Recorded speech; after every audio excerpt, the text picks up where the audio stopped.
So, ayun guys, magandang araw. So, bali, mayroon pala tayong project dito na gagawin, power steering rack. So, mag-overhaul tayo ng power steering rack. Tapos, nag-order na rin pala ako ng tools. So, bali itong tools na to ay bearing puller. So, ang gagawin ko kasi dito, i-convert ko siya ng steering rack oil seal puller. So, gagawa tayo ng puller para sa mga ganito, sa mga oil seal. So bali mayroon akong binili rin dito na 1 meter na rod. So ang size nito ay 3/4 na threaded rod, tapos isang box na bearing puller. So bearing puller siya, pero ang gagawin natin dito ay i-convert natin ng steering rack oil seal puller. So yun yung project natin dyan, para hindi na ako mahihirapang magbunot ng steering rack oil seal, kasi ang pinakamahirap kasi sa steering rack ang pagbubunot ng oil seal na nasa loob. So ayun, gagawin ko muna tong special tools para kung sakali man dumating na yung unit na papalitan natin ng steering rack oil seal, mayroon na tayong tools at hindi na ako mahihirapan sa pagbunot ng oil seal doon sa pinaka gitna ng steering rack. So ayun lang po, i-assemble na muna natin yung tong special tools na to, para kung sakali man nga dumating yung natin, yung unit, isang na lang tayo, isang proseso lang. So wala nang magiging aberya sa pagbunot ng oil seal, kasi yun ang pinakamahirap sa steering rack sa pag-overhaul, yung oil seal doon sa pinakagitna niya. So kailangan nating ingatan yun, wag magasgas yung pinaka cylinder doon sa steering rack. So ayun.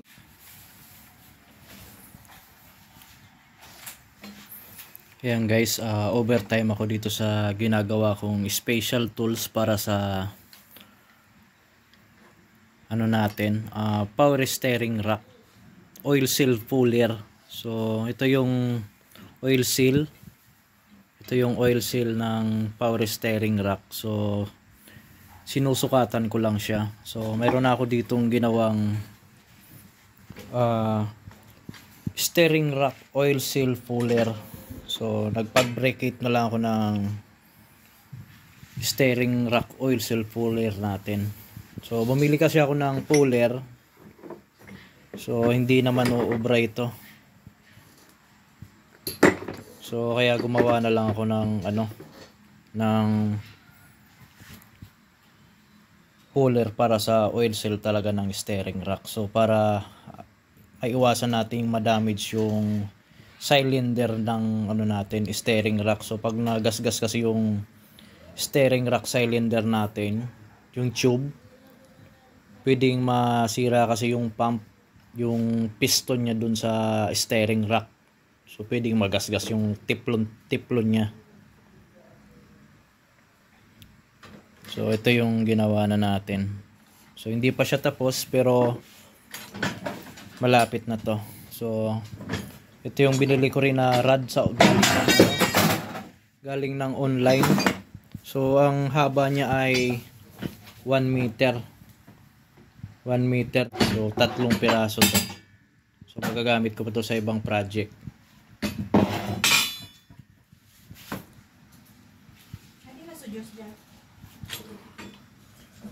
So bali kasi pag na to, ang mangyayari nito, ito yung pinaka puller niya, parang same lang din design. Ayan. So parang ganito lang din siya ang style niya. Ayan o. So pag nilagay kasi natin to, ang mangyayari dyan, papasok yung oil seal. Papasok yung oil seal natin. Tapos bubuka ito. So, pag napasukan niya ng puller, so mangyayari dyan, bubuka. Tapos may ipit ngayon tong oil seal. Saka siya mapupul dun sa pinakaloob ng steering rack. So hindi pa siya tapos kasi inabot na tayo ng gabi. So pagpapatuloy na lang uli natin to kung mayroon naman tayong free time. So wala pa naman yung project natin na yung overhaul na steering rack. So nire-ready ko lang siya para hindi na ako mahirapan sa susunod na paglalagay ng ng oil seal or pagtatanggal.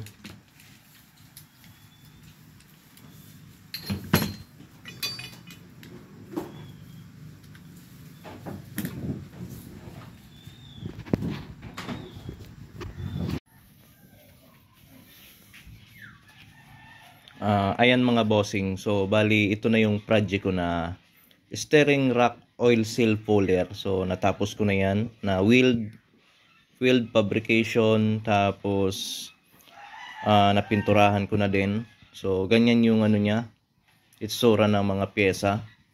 So ito yung pinaka bearing puller para makuha yung oil seal doon sa loob. Tapos ito naman yung three-way na na puller. So ito yung bubuka para makuha naman yung oil seal. So mayroon tayong spring, tapos mayroon tayong garter spring.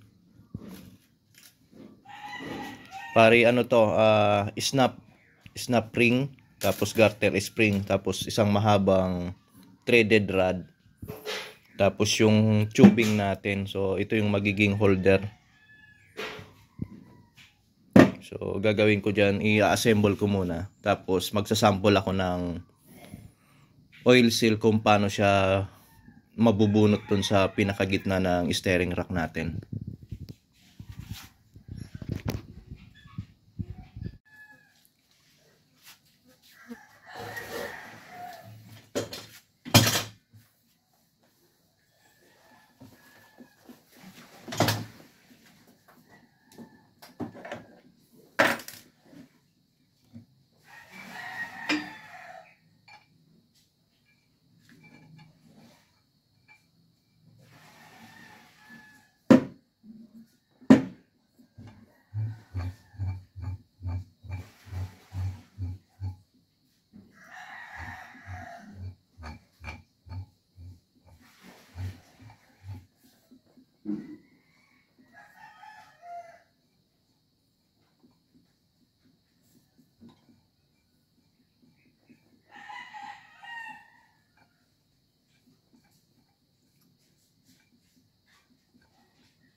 So pag nalagay natin yung thread, so ganito na yung posisyon niya pala.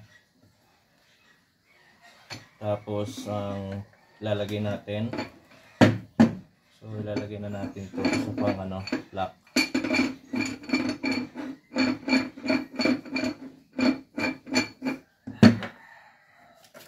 So itong tatlo na to, pag-aasawahin natin to.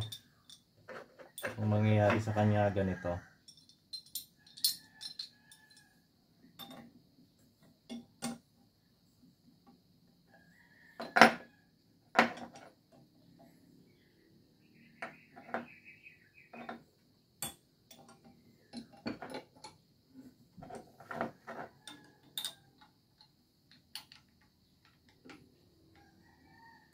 Tapos yung garter spring.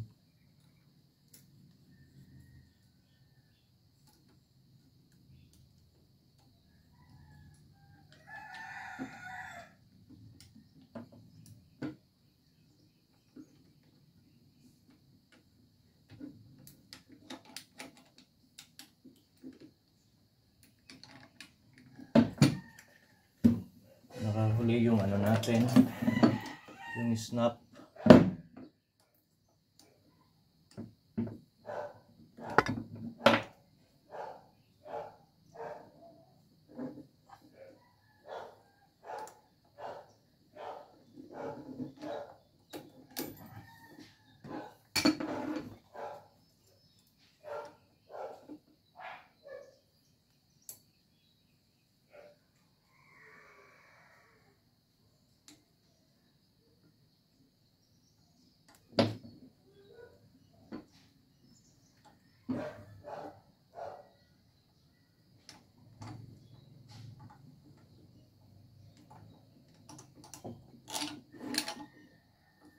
So, ganyan na siya. Tapos itong isa, ito yung pag na kunwari, na-lock na yung pinaka-oil seal dito. So, na-lock na yan, nakaganyan na siya, nakaposisyon. Ito, ang trabaho naman nito ay, ito na yung hahatak ng pinaka-buong shafting na to. So, dito yan ilalagay. Yan siya. Ito yung pinaka-thread knot niya. So, ito yung magsisilbing maghahatak na ng oil seal sa loob.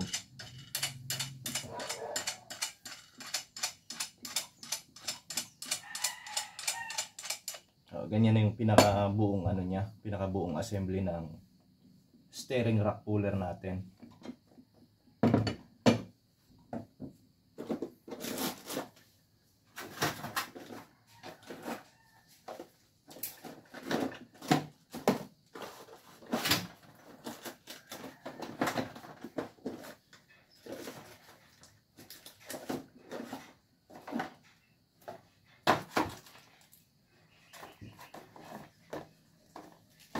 So, bali ang trabaho niya, halimbawa ito yung oil seal dun sa loob ng steering rack.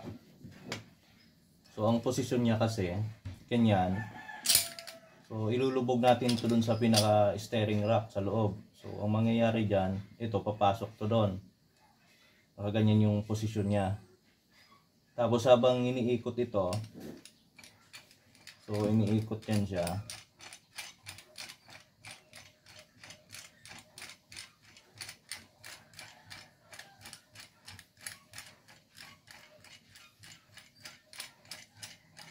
Ito ngayong ano na to, itong tatlo na to, unti-unti yan bubuka. So pag bumuka na yan, maglalak na ngayon dun sa oil seal. So ganyan yung posisyon ng ano, ng oil seal sa loob. Nakalak. So hindi na mabubunot yung oil seal.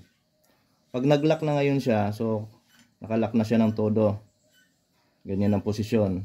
Ang trabaho na ngayon yan, ito na yung hahatak dun sa pinakaloob. Dito na tayo maghihigpit, tapos unti-unti na tong hahatak palabas. So ganyan yung design ng ating ano, steering rack puller.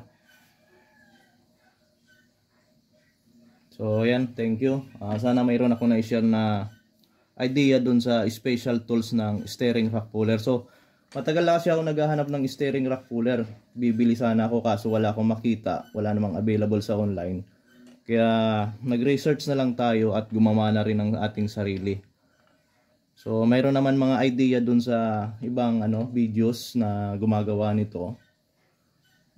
Ginaya ko na lang din. Tapos iniba ko na lang din yung design para mayroon naman tayong sariling design. So ayan mga bossing.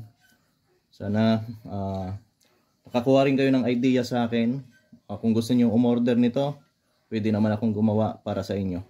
So ayan po, thank you. Autorado Automotive Technician po ulit.